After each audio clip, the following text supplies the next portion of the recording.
जयंत पाटील यांच्यावर टीका करताना भाजप आमदार गोपीचंद पडळकर यांची जीभ घसरली आहे। सांगलीच्या जतमधील अभियंता आत्महत्या प्रकरणावरून आता आरोप प्रत्यारोप सुरू आहेत आणि अशातच गोपीचंद पडळकरांनी जयंत पाटील यांच्यावर घणाघाती टीका केली आहे। दरम्यान महायुती पक्षातील ज्या लोकांनी वादग्रस्त विधान केलं आहे त्या पक्षांच्या नेत्यांनी त्या विधानासंदर्भात नोंद घेतली पाहिजे आणि भूमिका स्पष्ट केली पाहिजे असं अजित पवार म्हणाले।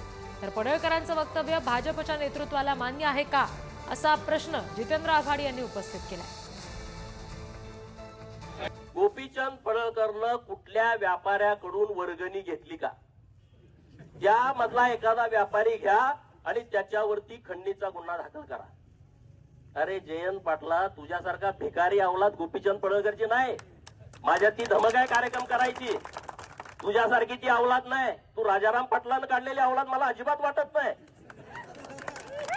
काहीतरी गडबड असणार आहे एवढ्या खालच्या लेवलला।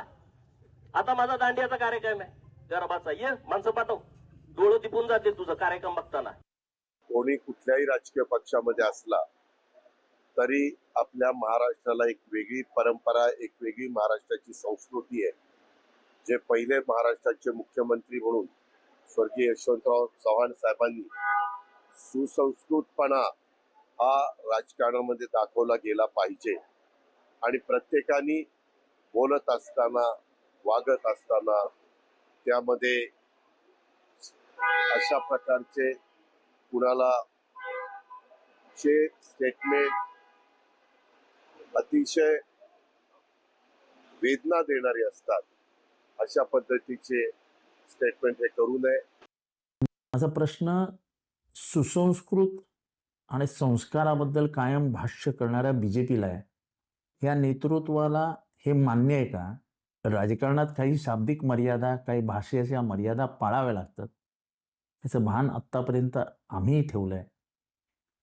बीजेपीच्या नेतृत्वाने पुढे येऊन ह्याची स्पष्टता द्यावी, किंबहुना आमची अपेक्षा आहे की आपण जाहीररित्या याबद्दलची नापसंती व्यक्त करून माफी मागावी। हे जास्त काळ सहन केलं जाणार नाही।